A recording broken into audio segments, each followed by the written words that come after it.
Hello friends, welcome to all. Today we will discuss about classification of isomers. In last class हमने बात करी थी isomers की. Isomers are different compounds having same molecular formula. केवल इतना ही. Isomers are different compounds having same molecular formula. आज हम कितने टाइप के isomers होते हैं, किन किन क्या क्या क्लासेस हैं, क्या क्या उनके कैरेक्टर हैं, उनके बारे में बात करेंगे.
दोस्तों हम यहां पर देखते हैं आइसोमर्स को ब्रॉडली टू क्लासेस में डिवाइड किया गया है, स्ट्रक्चरल और कॉन्स्टिट्यूशनल. दूसरा स्टीरियो आइसोमर्स. हमने लास्ट क्लास में भी बात करी थी कि आइसोमर्स वो कंपाउंड होते हैं जो बिल्कुल अलग होते हैं, एक दूसरे से मैच नहीं करते, बट उनका chemical formula by chance same होता है. अब वो डिफरेंस जो अलग होने का डिफरेंस है वो दो तरीके से बेसिकली अराइज हो सकता है. या तो उन दोनों कंपाउंड्स में किसी स्ट्रक्चर में उसमें कोई परिवर्तन हो या चेंज आ जाए, या फिर स्ट्रक्चर सेम रहते हुए उनके ग्रुप्स जो मॉलिक्यूल के सेंटर के चारों तरफ ग्रुप जुड़े हुए होते हैं उनके orientation relative position to with respect to each other वो अलग हो जाए.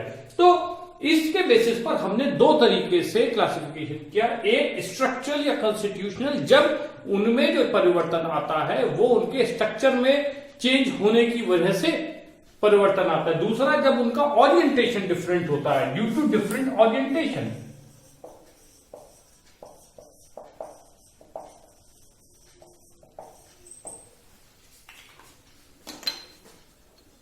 अब स्ट्रक्चरल आइसोमर्स 6 टाइप के होते हैं. पहला चेन आइसोमर्स, दूसरा पोजिशनल, तीसरा रिंग चेन, चौथा मेटामर्स, पांचवा फंक्शनल ग्रुप आइसोमर्स और छठा टॉटोमर्स. टॉटोमर्स को फर्दर हमने 3 क्लासेस में डिवाइड किया है: keto enol, nitrile ketenimine and nitro acid. ये 3 तरीके से फर्दर क्लासिफाई किया जाता है. और स्टीरियो आइसोमर्स को, जो स्पेशियल आइसोमेरिज्म भी बोलते हैं जिसको, उसको 2 क्लासेस में हम बांटते हैं: कन्फिगुरेशनल और कन्फर्मेशनल. कन्फर्मेशनल को रोटामर्स भी बोलते हैं और कन्फर्मर्स भी बोला जाता है. यहां पर गौर करने वाली बात है, जो कन्फिगुरेशनल आइसोमर्स होते हैं इनको फर्दर 2 क्लासेस में डिवाइड किया जाता है.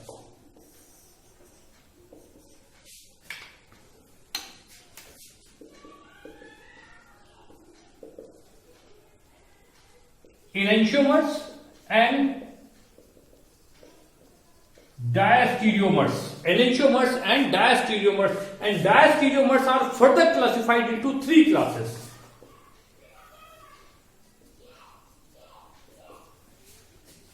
geometrical isomers, anomers and epimers.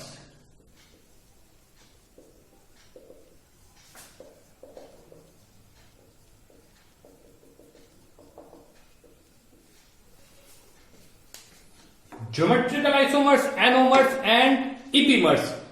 यानी कि स्टीरियो आइसोमर्स को कुछ किताबों में ज्योमेट्रिकल और ऑप्टिकल दिया होता है. यहां पर मैं बड़ा क्लियर करना चाहूंगा, ऑप्टिकल आइसोमर्स नाम की टेक्निकली कोई चीज नहीं होती है, हाँ ऑप्टिकल एक्टिविटी होती है, और जो भी कंपाउंड ऑप्टिकल एक्टिविटी को शो करते हैं हम उनको ऑप्टिकल आइसोमर्स मान लेते हैं।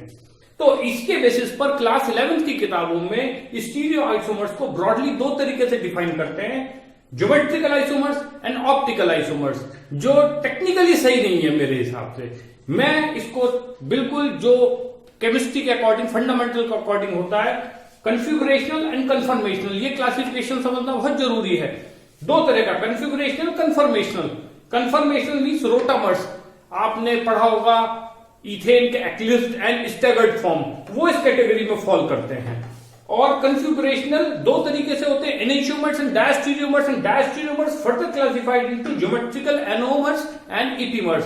अब यहां पर ज्योमेट्रिकल आइसोमर्स ऑप्टिकल इनएक्टिव होता है। कोई भी दुनिया का geometrical isomers optical activity show नहीं करता, मतलब अगर उस पर प्लेन पोलराइज लाइट डाली जाए तो वो उसके पाथ को नहीं घुमाता है, यानी लाइट जब उस पर पड़ती है तो उसका लाइट का पाथ अपनी पोजीशन से नहीं घूमता है। तो वो सारे एग्जांपल्स ज्योमेट्रिकल यानी ज्योमेट्रिकल ऑप्टिकली इनएक्टिव होते हैं।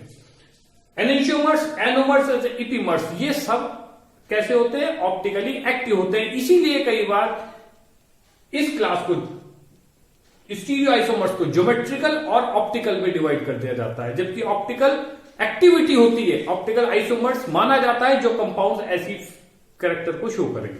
अब वापस हम अपनी शुरू से बात करते हैं। चेन आइसोमर्स, वो दो कंपाउंड जिनकी मदर चेन की लेंथ अलग अलग होती है, हम उनको चेन आइसोमर्स बोलते हैं। वैसे हमें सब जितने भी आइसोमर्स हैं, जितने टाइप के इनके कैरेक्टर हैं, इनको हम नेक्स्ट 2 क्लासेस में डिस्कस करेंगे। नेक्स्ट क्लास में हम बात करेंगे स्ट्रक्चरल आइसोमर्स इन डिटेल, और उसके बाद हम बात करेंगे स्टीरियो आइसोमर्स 4th क्लास में। तो ये 4 क्लास की हमारी सीरीज है। फर्स्ट क्लास में हमने आइसोमर्स को समझा, दूसरे आज हम इसके क्लासिफिकेशन को समझ रहे हैं, जिसमें हमने जाना कि 2 तरह के क्लासिफिकेशन होते हैं, एक स्ट्रक्चर बेस जो डिफरेंस कंपाउंड्स में अराइज होता है, और दूसरा स्टीरियो आइसोमर्स जहां पर सेंटर मॉलिक्यूल के सेंटर के चारों तरफ जो एटम्स, आयंस, मॉलिक्यूल ग्रुप जुड़े होते हैं, उनकी relative position with respect to each other different हो जाती है। कुछ पोजीशन फिक्स, 2 ग्रुप की पोजीशन सपोज करिए फिक्स है, तो 2 की आपस में बदल जाएगी। जब इस तरीके से 3 डायमेंशनल स्पेस में जब एक दूसरे के रिस्पेक्ट में पोजीशन बदलती है, तो तब हम उसको स्टीरियो आइसोमेरिज्म बोलते हैं, और उन कंपाउंड्स को स्टीरियो आइसोमर्स बोलते हैं। इनका हमने क्लासिफिकेशन देखा, कन्फिगुरेशनल, कन्फर्मेशनल, और configurational further divided into 2 class, enantiomers and diastereomers, and diastereomers further classified into 3 geometrical, anomers and epimers. इसको आप बहुत अच्छे से ध्यान में रखिएगा। और टॉटोमेरिज्म या टॉटोमर्स होते हैं, ये फिर से हम 3 तरीके से डिफाइन करते हैं, कीटोएनोल, नाइट्राइल कीटिनमाइन एंड नाइट्रोएसिफॉर्म। तो इन चीजों को ध्यान में रखते हुए हम अपनी अगली क्लास में इनको स्ट्रक्चरल आइसोमर्स को डिटेल में पढ़ेंगे 1 by 1। तो आज के लिए थैंक यू। आप अभी हमारे जितने भी इसके रिलेटेड वीडियोस और मटेरियल है, लिटरेचर है, वो आप मेरी वेबसाइट से भी डाउनलोड कर सकते हैं। वेबसाइट है www.chemistrybyGupta.co.in। धन्यवाद।